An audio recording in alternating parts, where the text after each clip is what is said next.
Hey guys, it's Nailbiter, and I've got another World of Tanks replay here that I wanted to show you guys. This is a round with the T110E5 that I had on steps, and the E5 is the Tier 10 American heavy tank that doesn't have the autoloader. And I'm going to be going to the east on this map, which is what I typically do now. I used to go west a lot more, especially with heavy tanks, but the way they've changed this map over the course of a few patches, and with the way the current meta is, it seems like the east is more important, I'd say, to winning this map. So that's where I'm headed. It works also pretty well with any tank that has good gun depression, as you're able to use these hills pretty effectively. But anyway, I haven't played too much with the E5. I think I've played, I don't know, maybe 60 games or so, 50 or 60 games with it. And it's a pretty fun tank. I think the reason I don't play it too much is, to be honest, because it doesn't really have any special characteristics. It's a pretty good all-around tank. It doesn't excel at any one thing, I'd say. But because of that, it makes it a very flexible tank that can handle majority of situations that you're presented with. The reload rate is really good, even though the alpha damage isn't particularly high, especially compared to some of the other tier 10s. But with a good reload rate, it has some armor, it has good gun depression, and it has pretty good mobility and speed. And so because of that, you can almost play it as a medium tank. I really would say that it's more of a hybrid heavy medium tank than a heavy tank. The E100 is a true heavy tank. This tank can really take on multiple roles, and that makes it a pretty fun tank to play, I'd say. That's also what I think you'll see throughout this replay, is really just the sheer flexibility that the E5 has. And I'm pretty sure that at different moments throughout this game, I have to use my armor, I have to use my speed, and I have to use my reload rate. So hopefully this round gives you a bit of a sense of how to play the E5 and how effective it can be. I'm in a little bit of a tight spot right now. There are a bunch of enemy tanks just on the other side of this ridge. That M103 actually that died there, I think it was actually really important because it provided me with cover from artillery, and it also made it harder for those tanks to poke over the ridge and get shots into my side. So I had something to protect me from the right, and I didn't have to pay too much attention. I could focus more on this E5, who was trying to hit my cupola. He got one shot in earlier, and I got him to miss the second shot.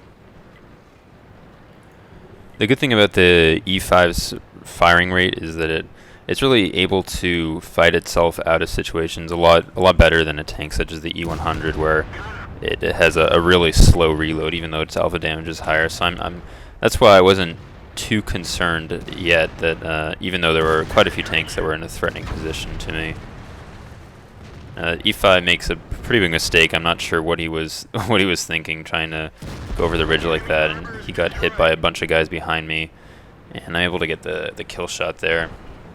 So a bad move by him, but I'm able to capitalize, and actually bounced his heat round there too. I think he might have hit me in the upper front plate. Now I see this 50B isn't looking my way.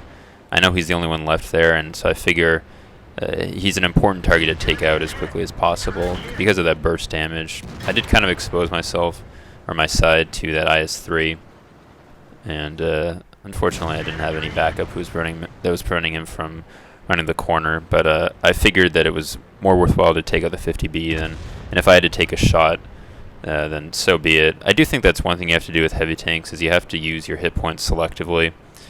And in certain circumstances you're going to have to take a hit. You just have to make sure that when you do take a shot from the enemy, that it's worthwhile. You get a good trade out of it, because you don't want to bleed too many hit points, even though in heavy tanks you tend to have more HP than other classes. So I was able to finish off the IS-3 there before he could run away. And now I could have continued forward here, but in these sort of situations where you've basically won one flank and are losing the other flank, I tend to err on the side of caution. I usually don't trust my teammates, and with the E5, I think you have a bit more of an option in this situation. If I was in a slower tank, it's more likely that I would have continued forward, because it's much easier to get caught out. If I had turned around with a tank such as the E100, it's much easier to get caught out and shot in the back than with the E5, which is much faster and has more mobility. So I start to head back towards base, And the E50's gone and killed our artillery, and the E100 looks like he's probably going to be able to clean up that other side. The Jagdtiger moved out a little bit too far and got exposed, and so I turned around to get one shot into him, but now my priority is to get back and try to protect the west flank.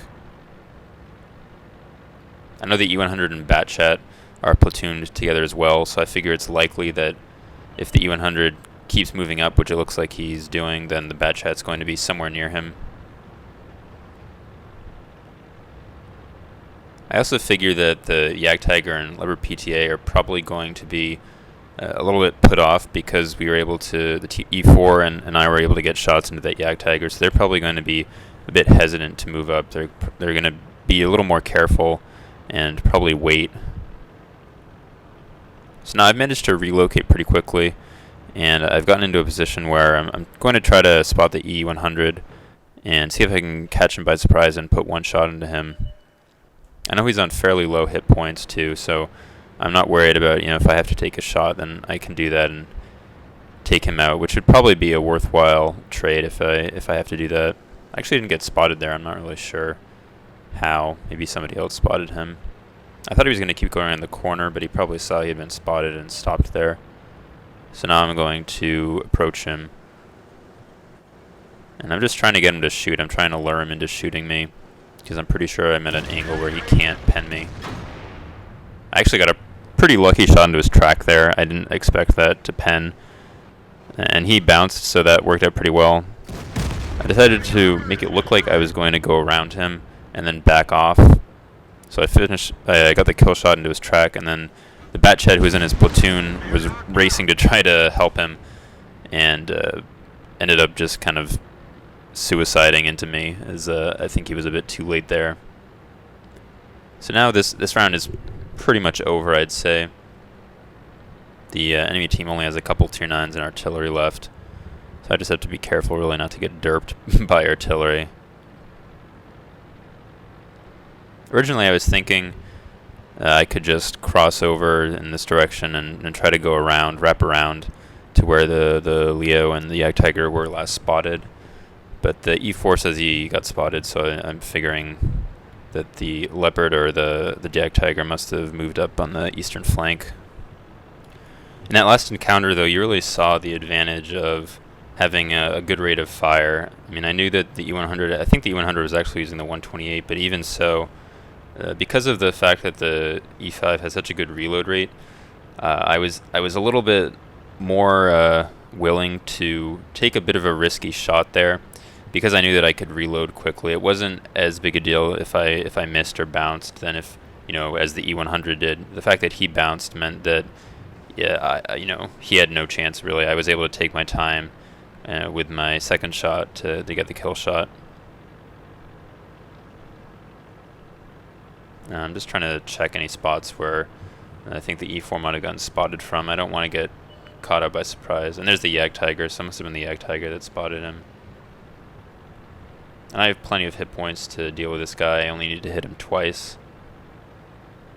I decided to stop there because he was waiting for me and just reverse. Essentially, I wanted to just make him think that I was going to go back around, and then I decided to continue in the same direction. I could have played this slower and tried not to take a hit, but I knew that I could take one hit if I needed to. And as you can see, he had turned back to the right, so I was able to catch him a bit off guard and get a clean first shot into him. I just didn't really want to waste any time and make it take longer than necessary, especially because the enemy still did have an artillery player left, and there he just missed me.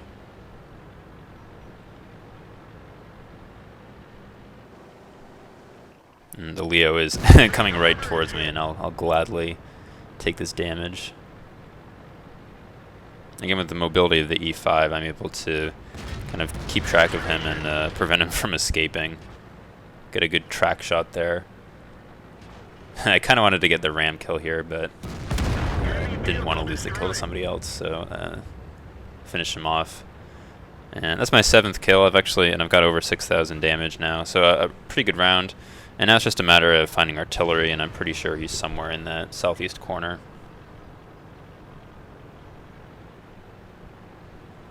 So hopefully you guys enjoyed this replay. Gave a bit of a sense of the flexibility of the E5 and what it's capable of, and how you can use the different characteristics that it has to your advantage. I mean, you saw me use my armor, use the reload, and use the speed quite a bit in this game, so hope you guys enjoyed it. I'm just about to finish off this artillery. There we go. That's my 8th kill. I ended up with a Radley-Walters and just under 7,000 damage. And here are the end plates. It was an ace tanker. I'm not sure if it was my first ace tanker with this tank or not. I can't remember off the top of my head. But Radley-Walters, high caliber, and Top Gun, obviously. And a really good game. I was able to do quite a bit of damage and play pretty effectively towards the end there. So hope you guys enjoyed the video. Thanks for watching, and I'll see you guys later.